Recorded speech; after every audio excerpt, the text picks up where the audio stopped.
बच्चों आइए आज हम मैथिली शरण गुप्त जी, जिन्हें कि राष्ट्र कवि भी कहा जाता है, के जीवन परिचय एवं रचनाओं के विषय में अध्ययन करते हैं।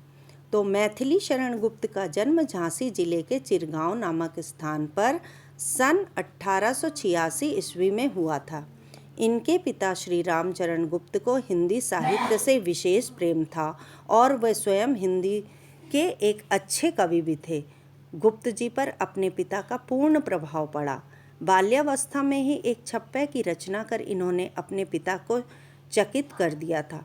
प्रारंभिक शिक्षा घर पर ही विधिवत ग्रहण करने के बाद इन्हें अंग्रेजी साहित्य पढ़ने के लिए झांसी भेजा गया। वहाँ इनका मन पढ़ाई में न लगा और ये वापस लौट आए। बाद में पुनः घर पर ही इनकी शिक्षा का प्रबंध किया गया, जहाँ इन्होंने अंग्रेजी, संस्कृत और हिंदी का अध्ययन किया। इनकी आरंभिक रचनाएं कलकत्ता से प्रकाशित होने वाले वैश्योपकारक नामक पत्र में छपती थी। आचार्य महावीर प्रसाद द्विवेदी के संपर्क में आने के बाद इनकी प्रतिभा प्रस्फुटित हुई और इनकी रचनाएं सरस्वती में भी छपने लगी। द्विवेदी जी के आदेश, उपदेश एवं स्नेहमय परामर्श के परिणाम स्वरूप इनकी काव्य कला में पर्याप्त निखार आया। राष्ट्रपिता महात्मा गांधी से आप विशेष रूप से प्रभावित थे। स्वाधीनता के आंदोलनों में ये सक्रिय रूप से भाग लेते रहे। परिणाम स्वरूप इन्हें जेल यात्रा भी करनी पड़ी। इनकी लगभग सभी रचनाओं में भारतीय संस्कृति और राष्ट्रीय जनजागरण के स्वर प्रमुख रूप से मुखरित होते हैं। राष्ट्रीय विशेषताओं से परिपूर्ण रचनाओं के सृजन करने के कारण ही महात्मा गांधी ने आपको राष्ट्र कवि की उपाधि प्रदान की। सन 1912 ईस्वी में भारत भारती के प्रकाशन के बाद इनकी ख्याति मिलनी प्रारंभ हुई और साकेत महाकाव्य के सृजन पर हिंदी साहित्य सम्मेलन द्वारा आपको मंगला प्रसाद पारितोषिक से सम्मानित किया गया था। आपकी साहित्यिक उपलब्धियों के कारण ही आगरा तथा इलाहाबाद विश्वविद्यालय द्वारा आपको डी.लिट की मानद उपाधि से विभूषित किया गया। इनकी अनवरत साहित्य सेवा के कारण ही भारत सरकार ने इन्हें पद्म भूषण से सम्मानित किया और राज्यसभा का सदस्य भी मनोनीत किया। जीवन के अंतिम समय तक ये अनवरत साहित्य सृजन करते रहे। माँ भारती का यह महान साधक 12 दिसंबर 1964 ईस्वी को पंचतत्व में विलीन हो गया। तो अब इनकी कुछ प्रमुख रचनाओं के विषय में जान लेते हैं। इनकी प्रमुख रचनाएं हैं भारत भारती।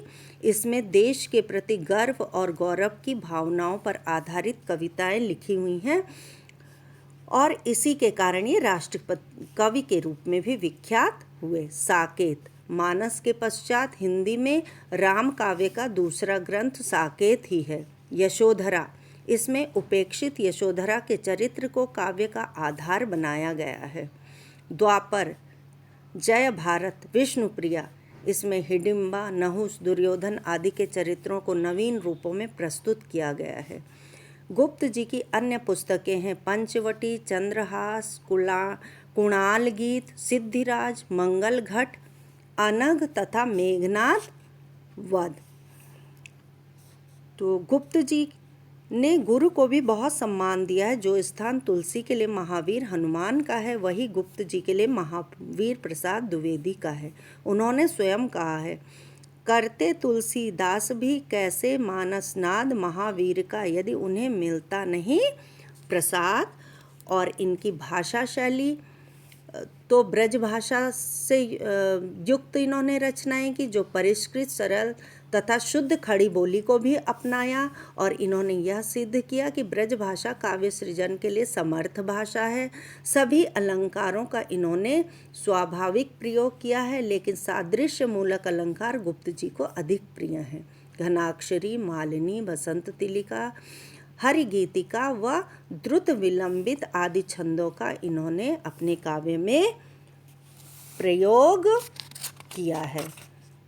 तो इस प्रकार आचार्य रामचंद्र शुक्ल के शब्दों में ये निसंदेह ही हिंदी भाषी जनता के प्रतिनिधि कवि कहे जा सकते